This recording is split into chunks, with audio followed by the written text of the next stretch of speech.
My pleasure to introduce the first speaker today, Emanuele Macri from Northeastern University, and he will speak about Bridgeland stability conditions probably on a bit. Thank you very much, and thanks again for the possibility of giving this talk. So, yeah, I apologize that I'm talking about something that some in the audience already heard. So I tried to change a bit the presentation, and I put a bit more emphasis on the derived category part. Okay, so what I want to do, I want to present this joint paper that we have with Arend, Bayer, and Paolo Stellari. So Paolo will present a bit the geometry part of the proof, and I want to present, as I said, a bit the part about the derived categories. And so let me, slightly different from usual, let me just define what the Bridgeland stability is in general, and then I will look more about geometric setting. But at the moment, let me start generally. So let me just take T, a triangulated category. I just want this generality because I'm applying to, at the end, to something which is not only the category of coherent sheaf, but for the purpose that T can be, as taught, dB of X, where is the boundary category of coherent sheaves on X. And then I'm looking at something that appeared already before, which is the Grothendieck group.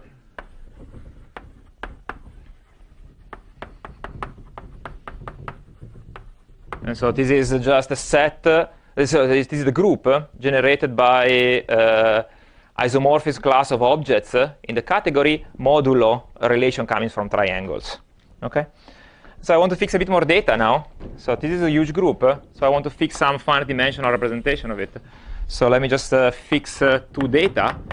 This will be important for later. So first of all, I fix some sort of churn character, which is a map from K0 of T into some lattice lambda. Let me assume that this is surjective. And I want this to be linear, and I want gamma to be a finite lambda, a finite rank lattice. Okay? So I want a surjective map as well in this form, and then I also want to fix a norm on this guy. So this is a finite rank lattice, so if I take, I can fix a norm, any norm, on the rank tensor R. So this is finite dimensional vector space. Okay, so that's my data, and now I can give a definition. The definition is as follows. So I define a Bridgeland stability condition.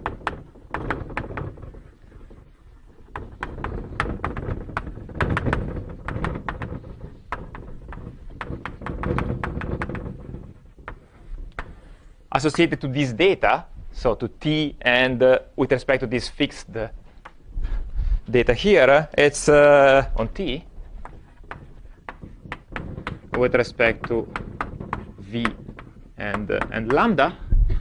So what is this? So it's the following data. So it's at the beginning is a pair, generally it's called sigma, which I call Z and P. And so what it is, let me just write a whole definition. So Z is just a linear map from the lattice into the complex numbers, and so this is linear, or it's a group homomorphism. And the way to think about this thing is that the real part is minus the degree, and the imaginary part is the rank of some sort of stability in the usual sense. And then I have to tell you what are the semi-stable objects. And so P are the semi-stable objects. So this is a union over the reals or some subcategories. And so these are, so P phi is just inside T, is just a full. It's abelian, actually, but it's not so important at the moment, subcategory.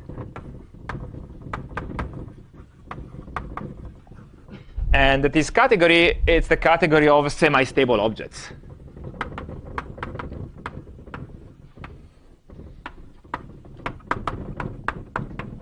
So my data is a function and a family of semi-stable objects. Okay, and I want to satisfy some conditions. And the conditions are the following, such that, so let me write the whole thing. So the first thing, I want some compatibility with the shift. This is why I'm not going to use this. I'm going to use only some of these conditions. But let me just write all of them. So I want something semi-stable of phase phi. Phi plus 1 is just a shift. So this is the shift in the triangulated category. This we saw in the mini school. And the second condition, I want the classical property for stability, that if the slope is bigger, then there are no homomorphisms.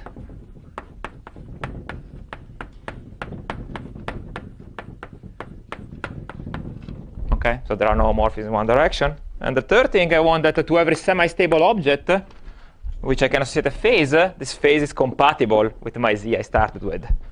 So if I take a non-zero object in P phi, then I have a well-defined, can take z, I can apply my vector v to the class of E, and I want this guy to be in the ray generated by e to the I pi phi.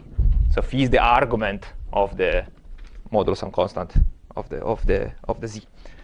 Okay, so this is important. Let me check. We're going to use it later, this condition.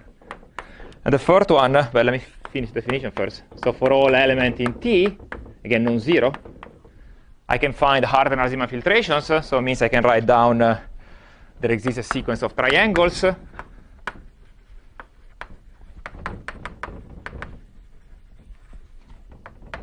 the sequence of triangles is the following: is 0 equal to E0. You have to think about this as a filtration inside E1. So this is my triangle in the derived category.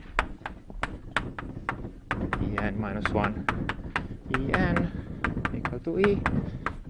Sorry about this definition, a bit longish. Okay, so this is find a sequence of triangles. And what I want that all the AIs are semi-stable.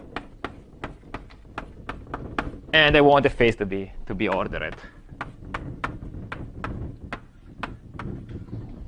Okay, so that's the definition of and I want one more property, but before this is a Harder-Narasimhan filtration. At least the generalization of it. And I want some slight notation. I'm just using it a bit later, this notation, but let me just write it here. So generally the note by phi1 is the biggest, so I call it phi sigma plus associated to E. I define phi, the last one, phi n, is my phi sigma minus associated to E, and then a slightly technical thing that I'm taking just the z of this guy and I call it the mass.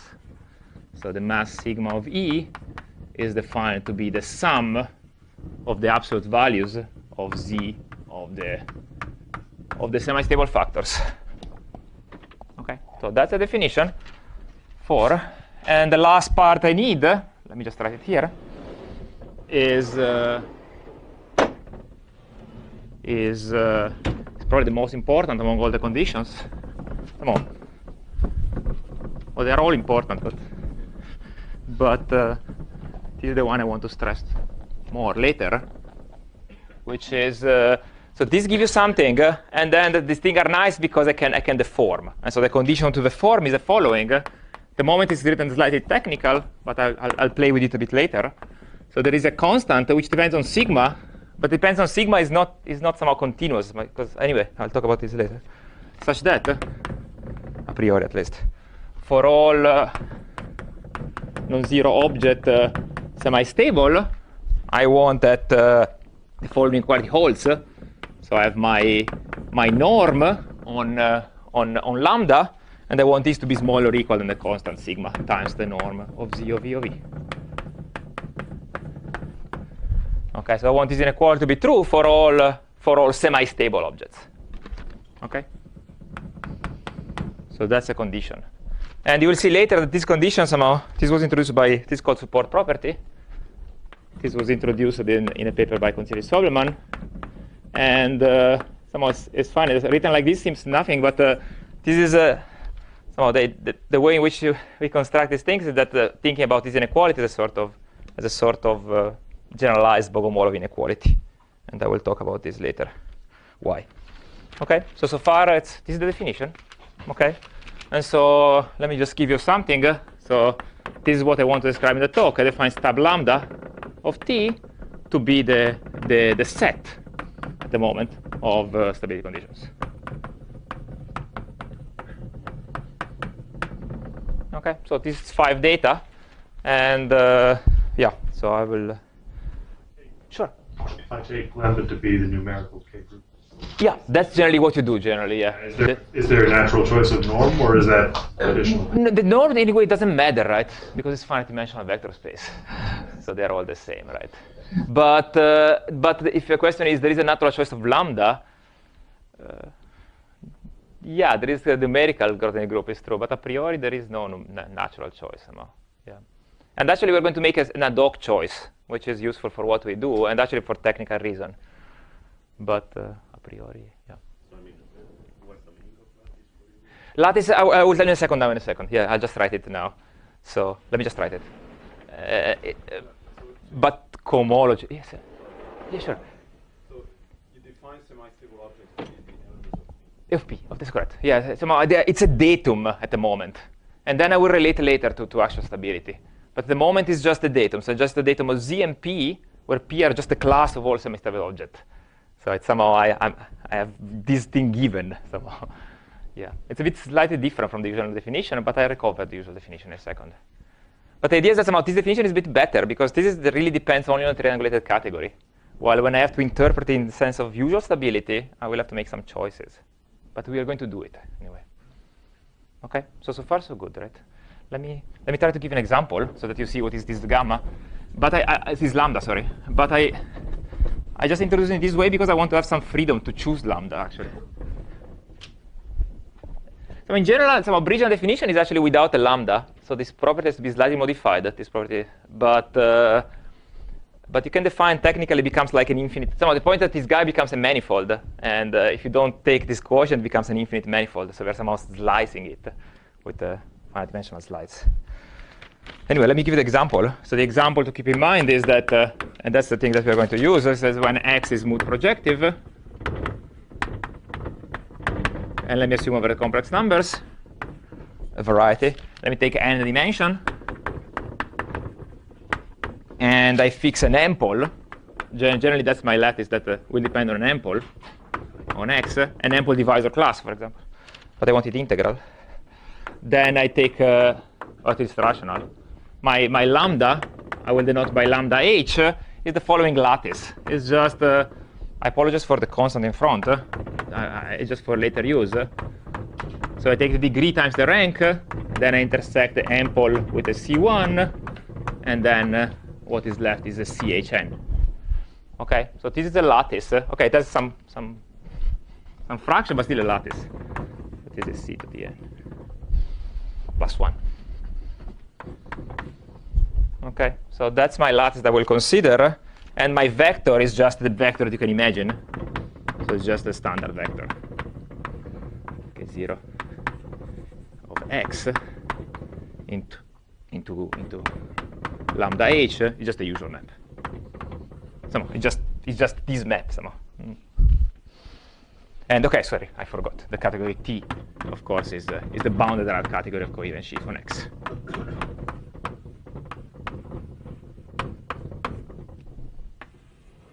Okay. No, that's just for notation somehow. This is just the Grothendieck group associated to variety X. So somehow this is multi-projective. So this is a vector bundle of coherent sheaf are the same thing, right? So that's the way to 0.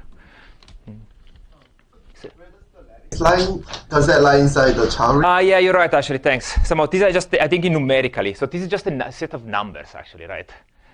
Because I'm just taking these Chern classes, but then I'm pairing them with an ample divisor.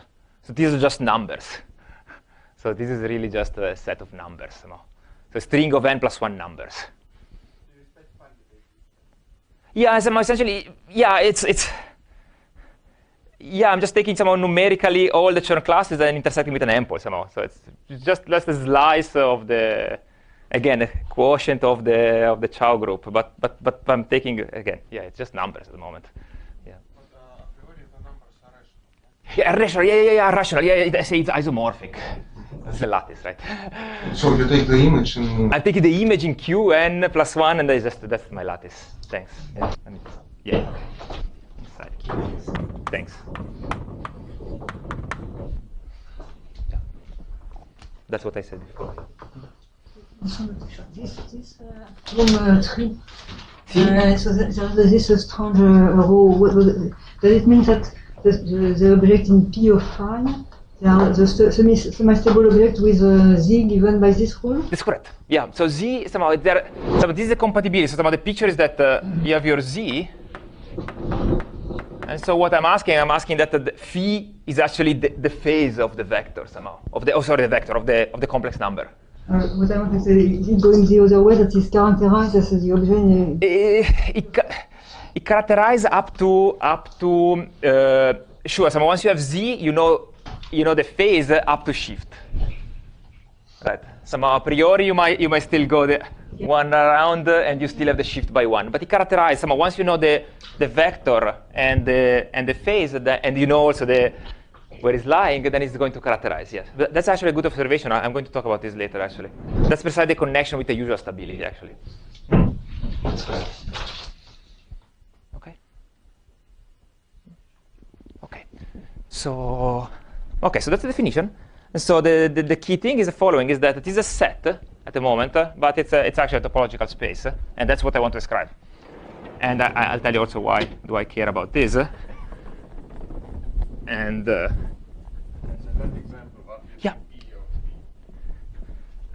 yeah, that's indeed the precise problem. So let me just somehow that's the key. Somehow, unfortunately, we have no idea. So for dimension equal to 1, that's easy, because for dimension equal to 1, so this is a curve. So the P of phi will be just modulo taking this Z to be the degree minus degree plus I the rank. So this will be just standard slope stable vector bundle on a curve. When you go to surface, it's already non-trivial, this thing. So there is a construction, and that's not trivial. I will tell you at the end of the talk somehow. For threefold, we don't know anything, and that's where this is where the talk is going to be. Somehow it's really about the threefold case. Higher dimension, we have no idea. Yeah. But for curves, for curves it's just the usual stability, but I'm allowing also the shift, right? So it's a shift of slope stable vector bundles on a curve. So those are the P phi.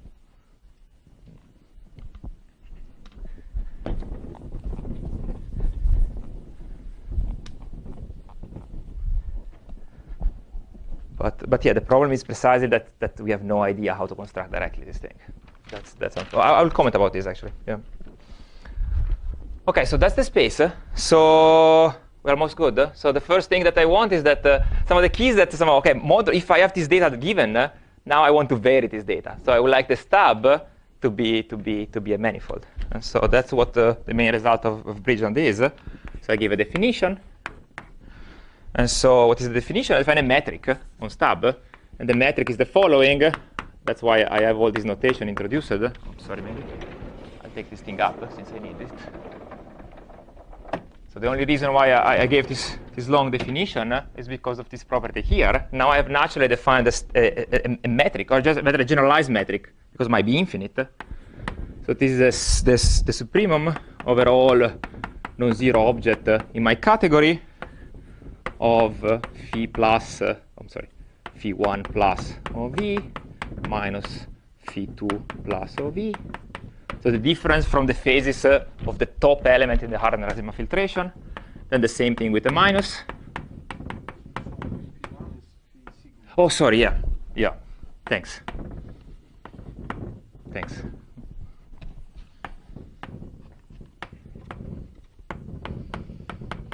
Yeah. And then the third thing is that this quantity, this mysterious quantity here, I just take the log. This is the absolute value of the logarithm of m sigma 2 of v minus the log of m sigma 1 of v. Okay, and so this is a well-defined function. Somehow this measures how far, if I move slightly the stability, I want to know how the Arend-Riemann move. Okay, so that's the idea. And so this guy is a priori, it's infinite, but we're going to prove that it's not actually. Okay. Anyway, so this defines a topology on stub. And Bridgeland main theorem says that with this topology, your stub becomes a manifold, which locally is what you think it should be. So locally is just regulated by the central charge Z. So the theorem, this is the main result of Tom Bridgeland more than 10 years ago. It says that if I look at the following map Z, which goes from stub into the homes between the lattice and C, and I just take my stability condition ZP, and I forget the semi-stable objects. Somehow, if locally I have stability condition, I can reconstruct semi-stable objects. So this map is a local homomorphism.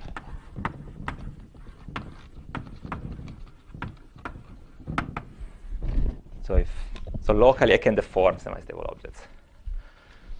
And so what do I get out of this theorem? I get a stub lambda T is a complex manifold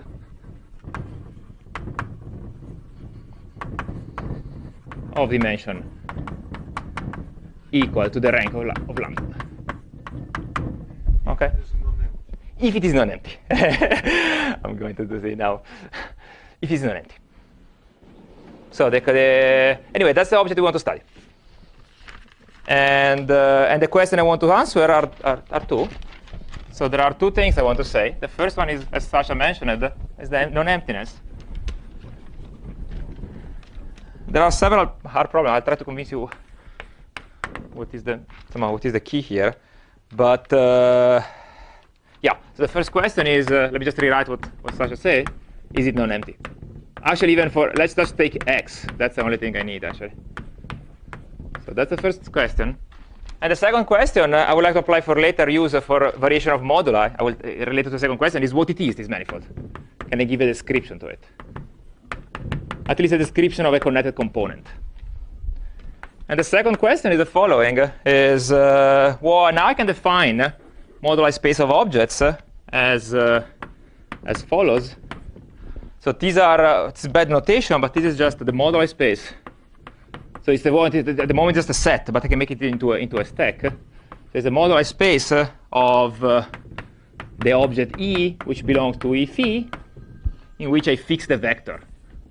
So with the vector of E, it's some fixed vector V. Okay, so I fix the numerics, and I take the moduli space. So I know that this is an Artin stack. That's a general result, but doesn't tell you much. And so the first thing I want to know is it of finite type? So that's the first question. And the other question is, OK, if it's finite type, it's a notion of stability. I have a notion of S equivalence. So can I contract S equivalence? So let me say very briefly, like this, is projective variety, actually. It gives rise to a projective variety. So projective means the following things. I have this is a stack, parameterize classes of semi-stable objects. I have filtration into stable one. I would like to contract those and get out a projective variety. Okay. It is a coarse moduli space in which every point corresponds to an S equivalence class. Right. So that's so I want to contract something. This is not separated, right?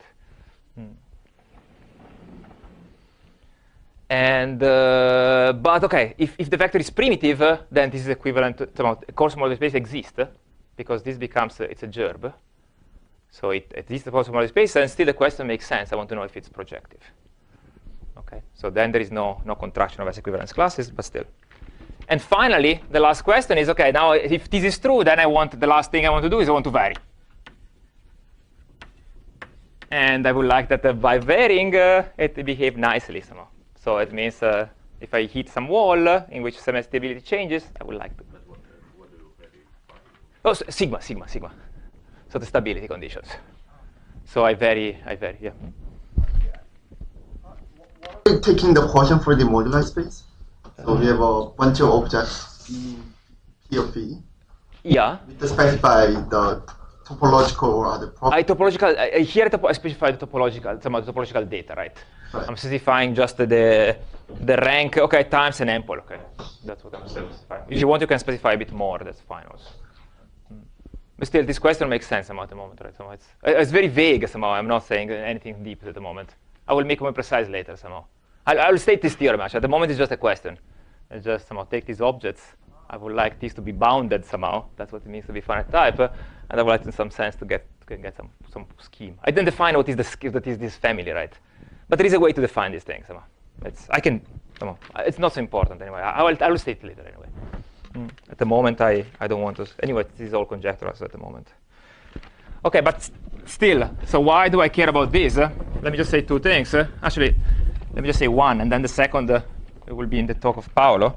So why do I care? So applications. And so this appeared mostly somehow. It's that some of the case of curves, essentially, it's nice, but it's somehow mu stability. So there is nothing new to say here. But let me just take about 2. 2 is probably the most important. 2 plus 1, of course. So I need to know that the stab exists, and I need to have a description of it. That is giving it's somehow they are both okay somehow for surfaces. So as I said, it's not obvious to tell what these p-fees are, but actually you can do that, and I will tell you later how. But the problem is that all these things are somehow for some surfaces at least. So somehow, let's say the whole thing is somehow 1 is true for any surface, 2 is true, at least this part, it's true for any surface, and this part somehow you need some assumption.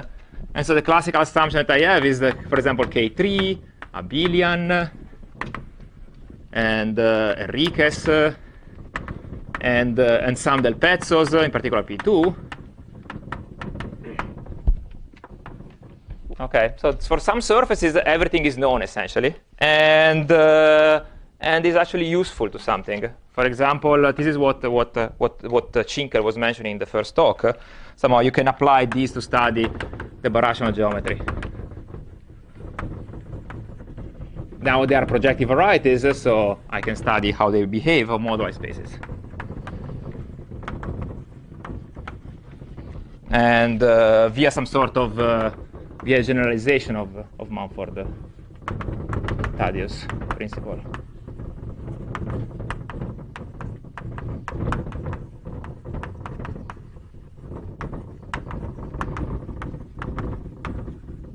And so that's precisely what Cinker was talking at the first day. So I don't want to repeat much about this, but somehow that's the idea. So you have a moduli space, you vary stability, everything behaves nicely for surfaces, and so you can see if you can get variability, you get birational models, and so on. And there is another application. Let me just write one application, since I have not so much time. But the other application is coming. I will tell you a bit later, and also Paolo will tell more. Somehow it's actually one application is actually in the actual definition of stab. So if you can prove non-emptiness, it's going to give some strong inequality for stable sheaves, for stable objects, and this seems to be, at least conjecturally, they have some nice geometric consequences. But anyway, so there is something about it. The problem is that it's very hard to produce examples, and it's very hard to move beyond the case of surfaces.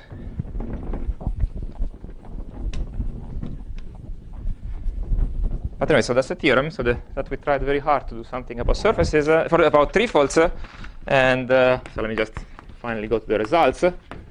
And so at least we can describe some easier threefold a bit, like P3. This is or like the quadric. This is work of my student Benjamin Schmidt. But the first thing that was interesting for us was abelian threefolds.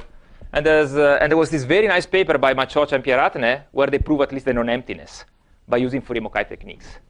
And so our result is somehow to generalize and bit complete the result and give a different proof to it, which is a bit closer to the proof for sheaves somehow.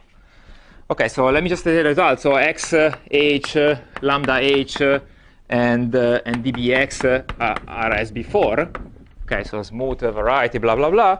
So first of all, the following. Let me define some manifold, which I call it gamma, which is the following. So this is a set of Z in the home between lambda h and c, such that, and so here I do the following thing. At the moment it will be unclear what is this, but at the end of the talk, hopefully, I can say why I want this condition to be true.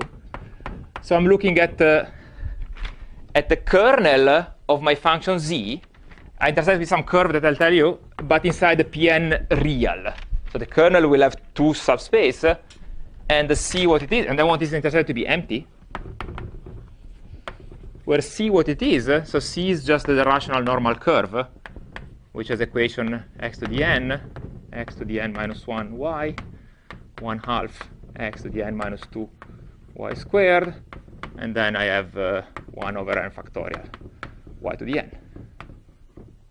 So the projective space is the projectivization of lambda times. That's correct, yeah. And I'm thinking, yeah.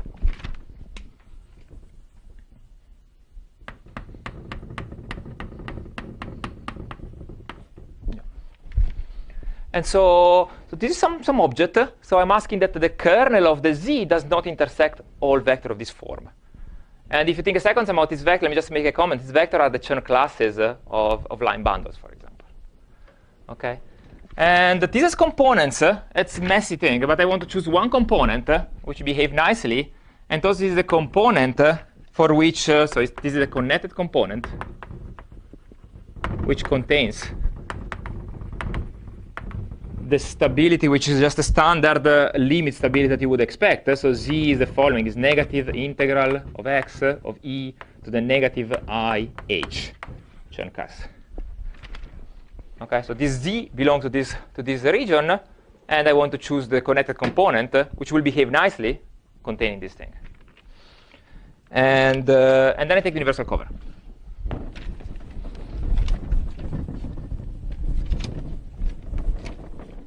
So this is some complement of a real hypersurface.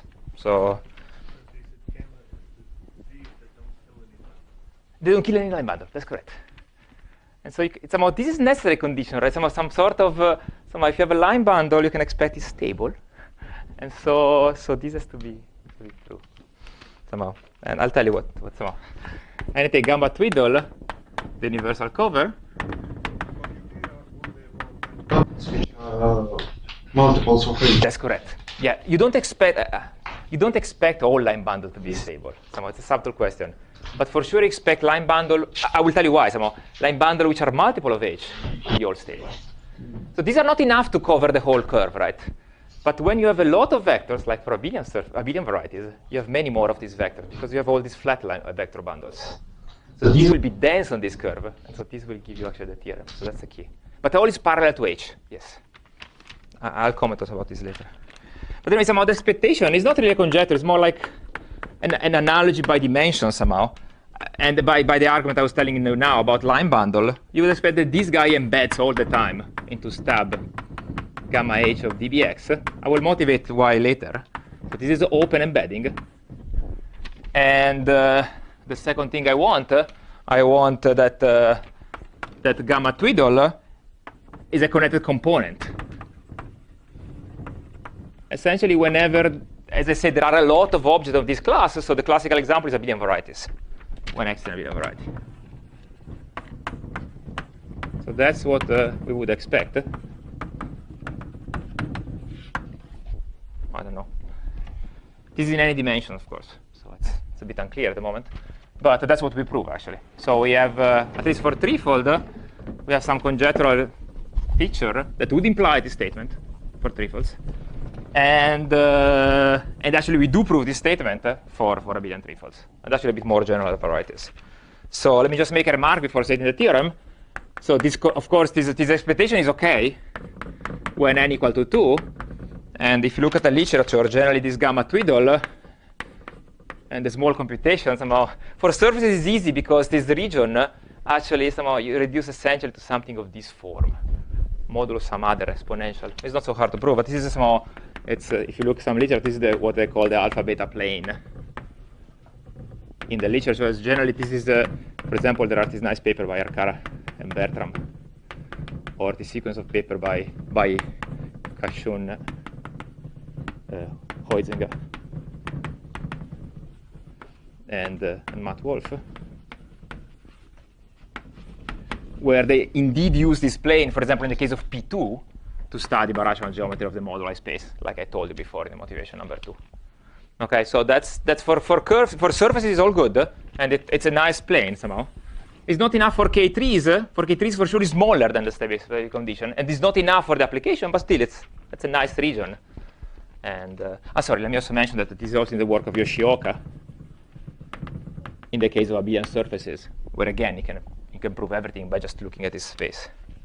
Anyway, so the theorem that we have, this is the first theorem. It says that when X is an abelian threefold, then we are good. Then it happens what you expect. So then this gamma twiddle inside the stub, it exists. But again, fixing H. So it's a slice, actually. It's a connected component.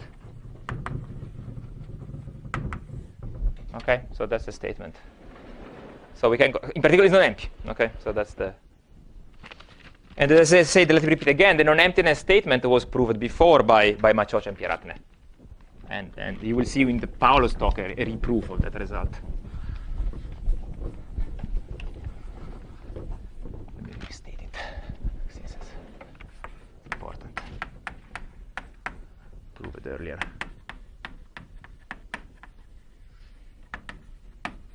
By Macioccia.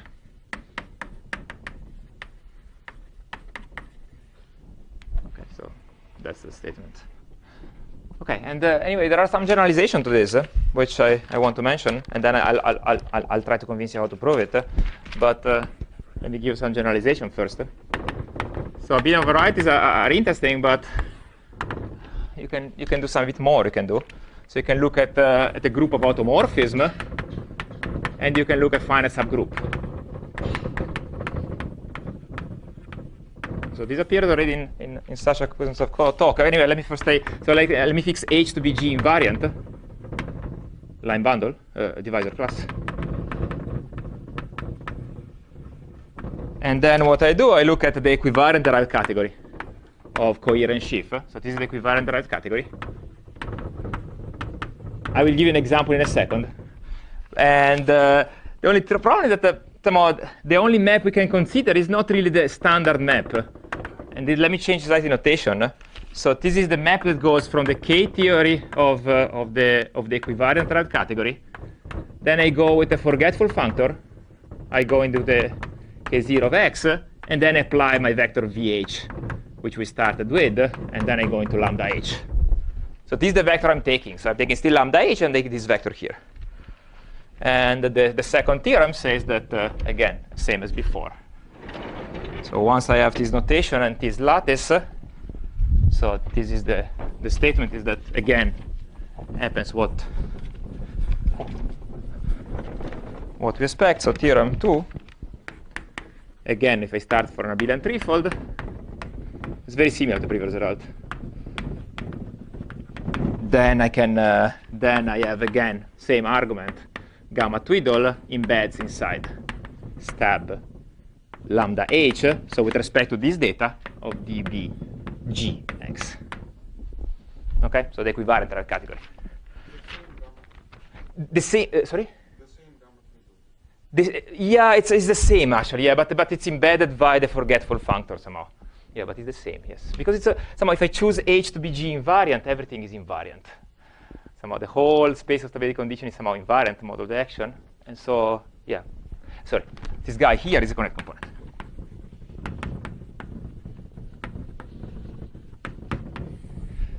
Okay. Now there is a small observation. I will make an example. Let me make two examples. So this applies in two ways. So abelian threefolds as with respect to surfaces. The surfaces already have some nice, interesting quotient. They have B elliptic surfaces, but in which the group action is free. But threefold, they have a bit more of things. So let me just write it. So when G acts freely, then somehow this category is just the category of X mod G. So then Y as X mod G is moot. Then dBx, dBy is the same as dBgx, and the H actually induces an ample, which I call with the same letter if you don't mind, on Y, doesn't matter. And then everything is really compatible. So this becomes a statement really for Y. Okay, then everything becomes nice. Okay, so then I really get gamma twiddle inside stab gamma h y dy. Okay, so that's the and as I said, here there are some interesting examples. For example, you take all Calabi-Yau in the actual sense, which they do satisfy C2 equal to 0. Okay, so that's one example.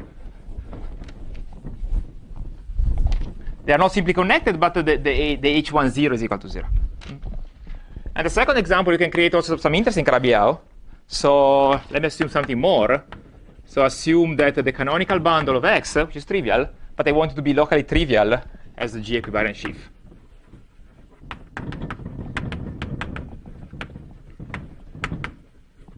This is a classical condition. And for example, the -1 action on abelian variety does not satisfy this property, but I will give you some more example where this thing happens. So this is a G equivariant sheaf. So I want locally to have a non-zero top form, which is invariant. So for example, if you think at but you'll see why this condition is necessary.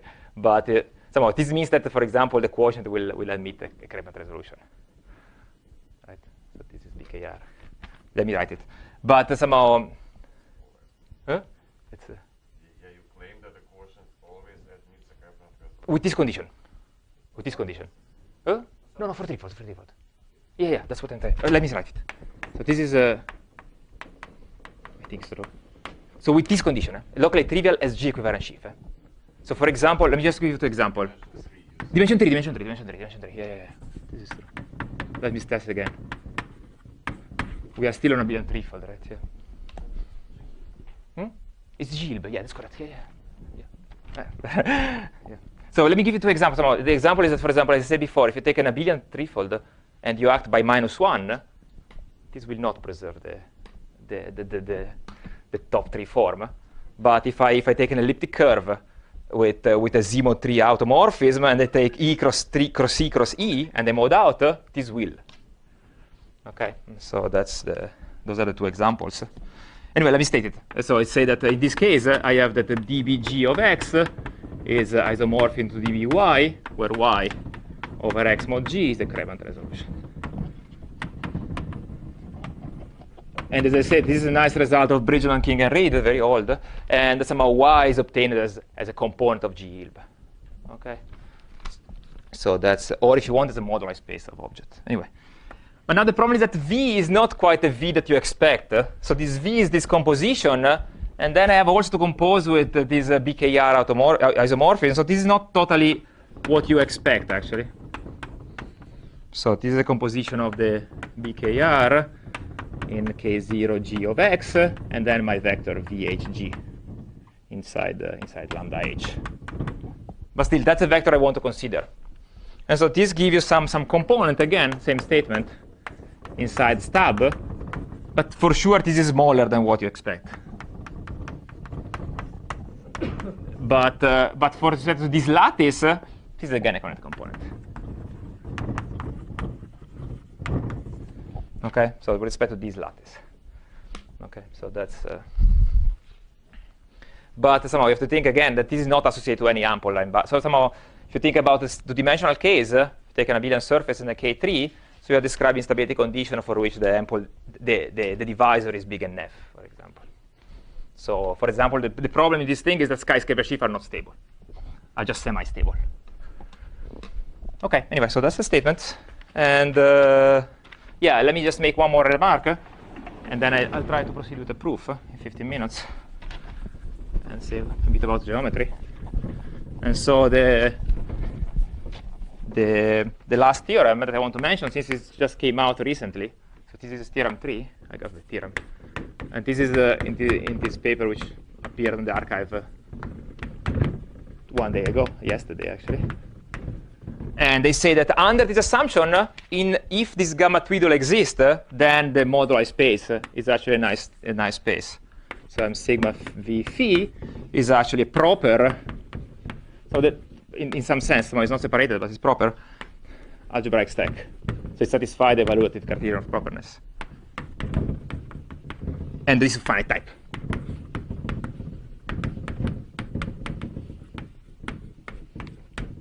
So in particular, this statement means that the semi-stable objects are bounded for all sigma in gamma Twiddle.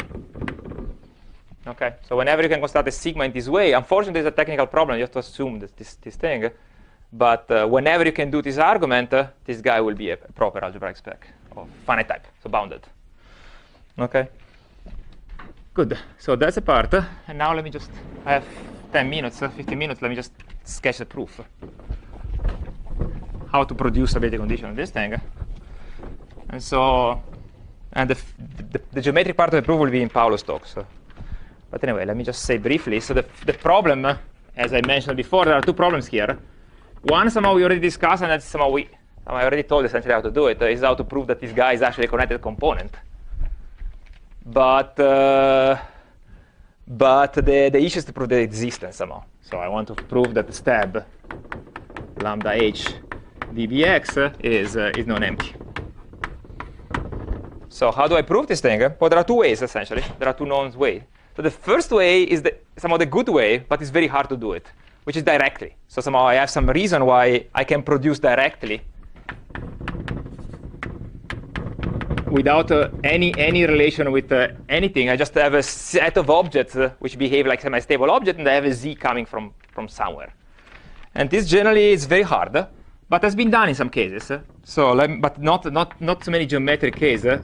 Somehow in the coherent case, it's just a paper by Kashiura, Saito, and Takahashi. Well, essentially, they study some essentially category of representation of a quiver, which is of type AN. But on the symplectic side, it's a bit easier. Somehow it's a bit easier at least to formulate, and it's actually much harder somehow to prove things. But at least somehow there is some idea how to get it directly, because there is someone the other construction doesn't work. And this essentially there are a lot of people working on this, at least conjecturally. For example, the original paper I think was the paper by Richard Thomas and Yao. And then there is a very nice recent paper by Dominic Joyce, which has a lot of conjectures on what can happen. And there is a nice paper of Bridgeland and Smith in which they somehow clarify a bit. But I think the only paper where they prove something about this thing is a very recent paper by Hayden, Kazarkov, and Konciewicz.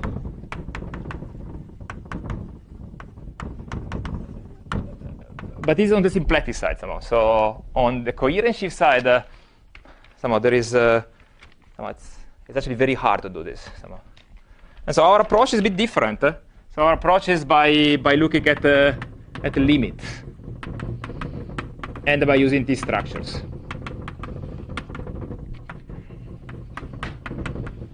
So this has some drawback, because then I have to I just have to reduce to the usual stability. So it becomes I have to make some choice actually.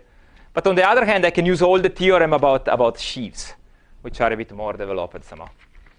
So, and that's the way we prove it in this case. Okay, so those are the two approaches. So let me explain what we think. And this was in a sequence of paper that we had with Arend, Bayer, and Yukinobu Toda. Okay, so let's see how to prove it. So what is the idea? What does it mean to limit, and what does it mean this structure? So the idea is the following result that hopefully explain what is the relation with the stability I define and the usual stability. Is this lemma, which again due to Bridgeland, and it's again a classical result. Is that somehow if I want to give all this data that I in the definition of stability condition, it's equivalent to the following data. So I'll give Z again, but now I take A, where A inside T is an abelian category. It's actually a heart of a bounded T structure. So it's an abelian category. For example, coherent sheaves, but coherent sheaf will never work except in dimension 1. And for us, somehow, if you use the previous definition, this is just all the category generated by all semi-stable objects in which I fix the phase between 0 and 1. So that's, but I have some choice, as you can imagine. Somehow I can just choose any phi and any phi plus 1. So it's, anyway, but I can just choose one of them. And two properties. the two properties are the following. I want that z of, and this is actually the main property, z of a minus 0 is contained into the upper half plane union the negative real line. But this is actually related to the second property that I'm going to define here. And so what I want Arend filtrations with respect to usual stability, and I want the support property to be able to deform.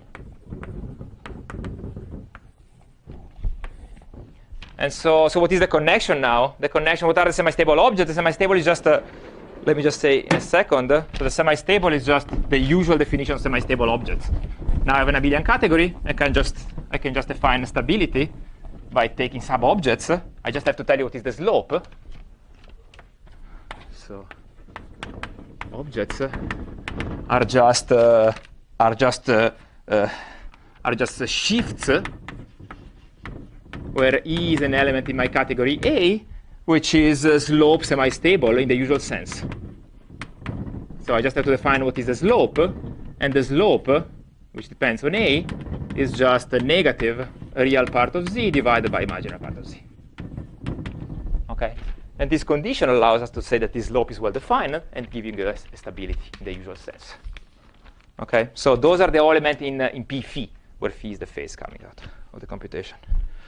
And so what is the idea? The idea is now this is what a T structure is. So the limit is that in this region gamma twiddle, if you go to the limit, you would expect, now idea is that at the limit, you expect a slope stability for sheaves.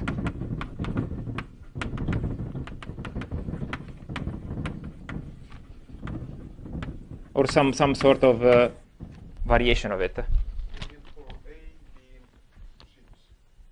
Yeah, for no, actually. So A still will be a at the limit, yes. At the limit, I will at least some sort of perverse variation of it. But yeah, somehow at the first approximation, at the limit, you will expect A to be coherent sheaves, at least. That's where we start, actually. And so the idea is that, okay, now I go to the limit, I try to go backward. So I start with coherent sheaf. It doesn't work, but I still have some procedure to repeating this argument and constructing some stability condition with some iteration. So as I say, this depends on some choices, but somehow why we think that this thing might work, at least I don't know, is that I can rewrite a support property now. So this is the first part of the idea. But let me say what I said by voice, and somehow reduce at the limit only. At A some sort of variation of coherent shifts.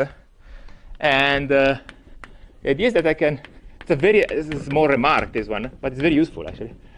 So if you remember the definition of support property, I can rewrite it, and I can write as follows. So this is an observation, it's really one-line proof of Kozelli-Sobelman that say that this is the same thing as there exists a quadratic form with the following two properties on lambda r, with the following two properties. Okay, the signature is actually, this is not important. Anyway, let me just remark it here. The signature will always be 2n minus 1. N is a dimension.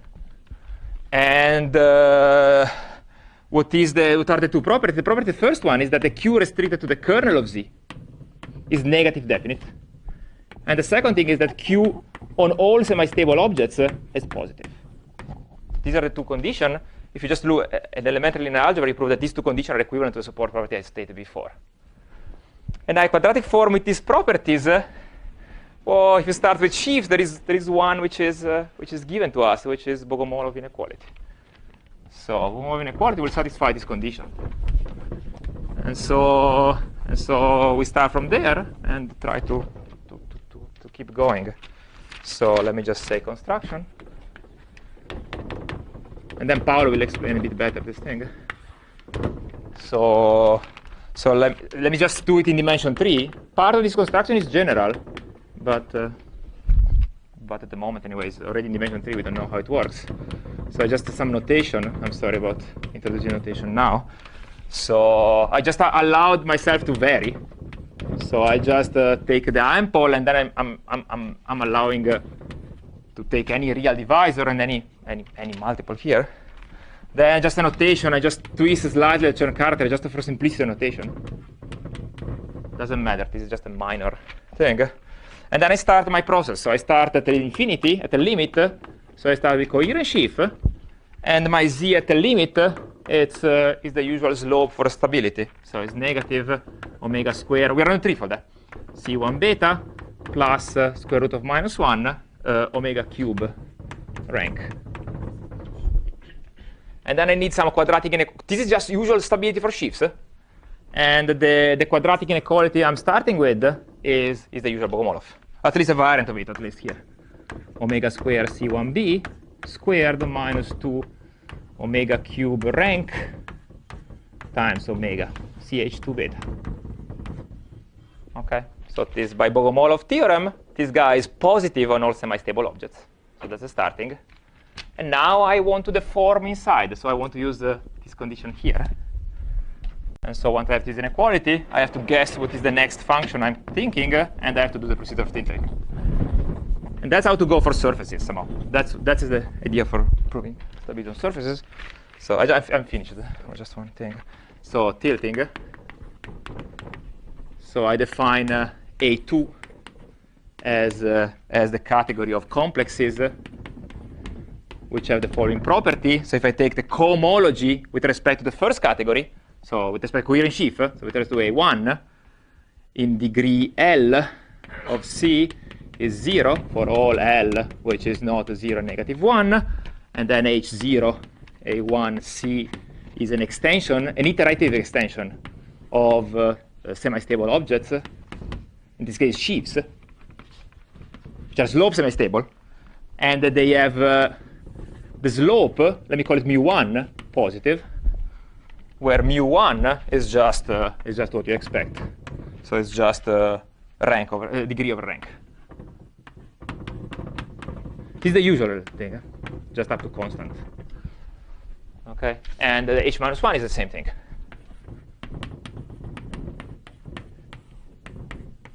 And now I want a mu smaller than 0. So this is an abelian category. So that's the first tilt. And now it's defined as Z2. And the Z2, I'm using this form here. So I want to find something which has the property that the Q is negative so that I can deform. And the thing that I'm using is somehow I have to make this thing negative. So I want this to be 0 and these two to have the same sign. And so what I define the first step is negative CH2b plus omega cube rank up to constant, which at the moment I don't care. And then the next part is plus I, and here I want omega square C1b. So if you check, the kernel of Z2 will make Q1 negative definite. And then you do it one more time. The only thing that for doing one more time, I need to find a second quadratic inequality, which allow me to deform. For surface, this is enough. So this defines stability on surfaces. But for threefold, I have to do it one more time. But somehow I have to conjecture what it is. So conjecture. That's what you think. It says the sorry.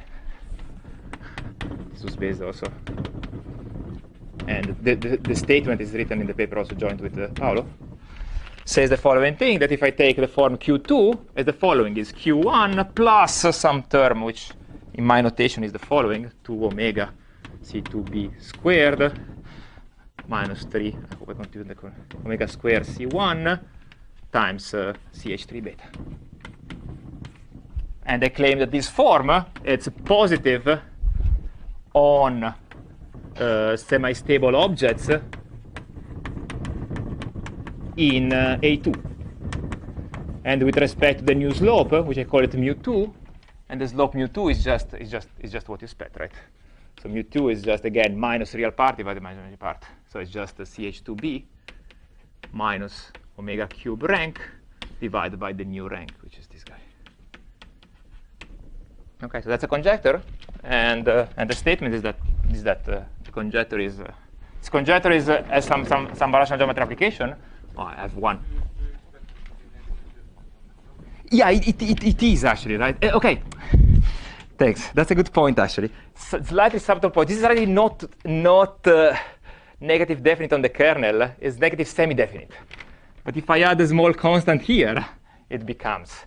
But that's fine because Q1 is positive on this category. That's what you can prove by Somehow you can prove that if you have such an equality and do the form when the kernel is negative, this inequality still will be satisfied. So this guy will be positive. I can add a small constant, and then it will actually be negative definitely on the new kernel. There's 1 plus epsilon times q. Yeah, thanks. 1 plus epsilon. Yeah, thanks. I'm sorry. Thanks. It's larger than thanks. Yeah. So that's, but it's fine, right? Like here I can define 1 plus epsilon. I'm fine because this is positive. But for moving, I just need this epsilon. But that's just a technical point. It's not. And then, oh, I'm sorry, I'm over time. Let me write it. So theorem 3, and Paolo will prove it. Actually, the proof, as I said, it's very geometric and it looks like the usual Bogomolov theorem proof. So this is true for abelian threefolds.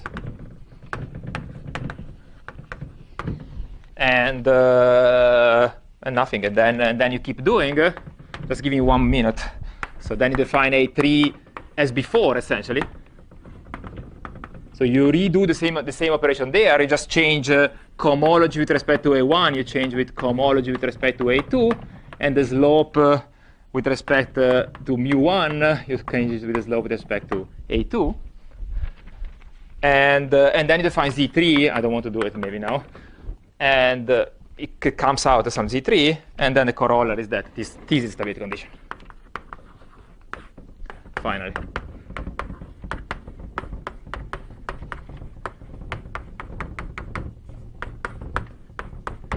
Okay, so that's the, and maybe let me just make one final comment since I said, what is the proof of the theorem now?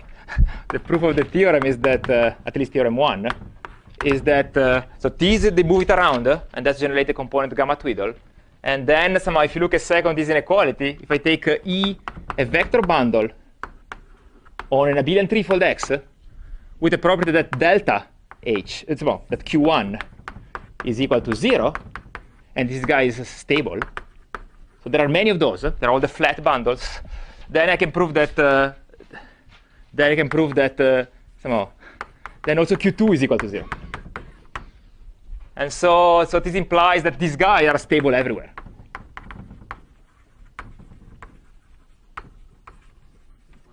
In gamma twiddle. What do you mean by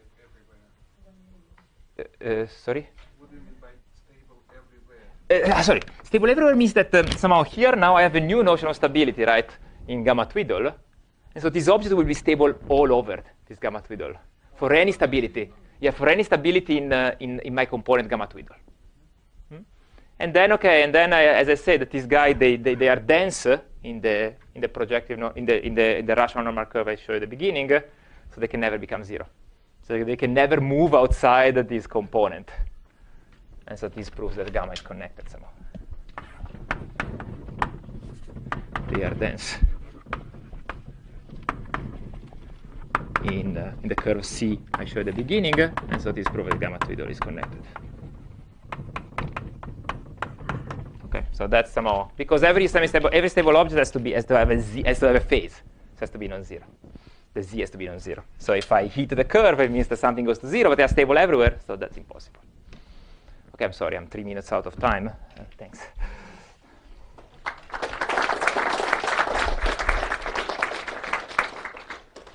Any questions? Maybe I can ask. You are saying that this A3 is a stability condition, but then we need to prove the support property for it. That's correct. So probably you need Q3? No, it just use again Q2. Q2 is what is giving you the support property.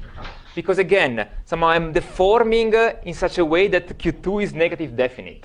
Somehow the new kernel on the new Z3, right? So this will give me a support property on the new thing. So that's how, okay, modulo is 1 plus epsilon positive. And so that's beside the key thing. So the support property is giving you what you should expect somehow. And this kind of inequality is what you expect indeed.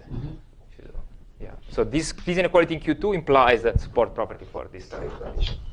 As before, Q1 implies some sort of support property in some sense for this stability.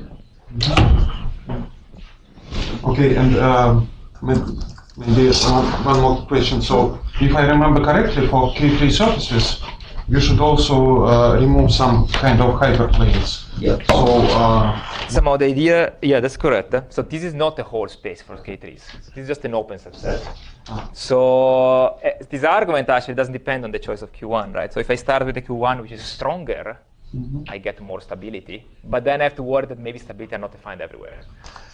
And so that's what happens for K3s. For K3s, you have a stronger Bogomolov inequality, given by the fact that if a stable is an object, is a sheaf is stable, then the square with respect to Mukai vector is greater or equal to -2.